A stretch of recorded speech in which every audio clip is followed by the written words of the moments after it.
দর্শক আসসালামু আলাইকুম। একটা প্রশ্ন হলো, সংবিধান সংস্কারে সরকারের সমস্যা কোথায়?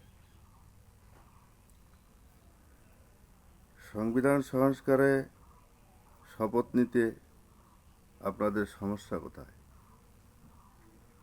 কারণ এটি সংবিধানে নাই। আপনারা এটাই বলেন যে এটি সংবিধানে নাই। আচ্ছা, জনগণের প্রশ্ন হলো, সংবিধান কার জন্য? আর এটি তৈরি করেছে মানুষ নাকি অন্য প্রাণী? যদি মানুষ করে থাকে, তাহলে মানুষের জন্য এটি সংস্কার করতে আপনাদের সমস্যা কি?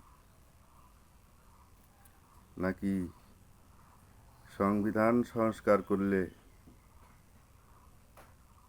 আপনারা দেশের সম্পদ লুটতরাজ করে দেশে বিদেশে গাড়ি বাড়ি ব্যাংক ব্যালেন্স করতে পারবেন না? এটাই জনমনের প্রশ্ন। একাত্তরের প্রহসনমূলক সংবিধান সংস্কার করা এখন সময়ের দাবি মাত্র।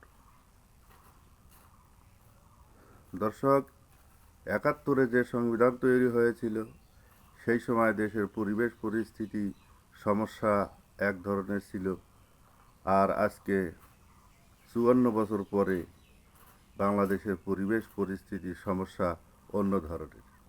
সুতরাং সেই সংবিধানই আঁকড়ে ধরে থাকতে হবে, সংস্কার করা যাবে না, এটা তো জনগণ মানতে পারে না।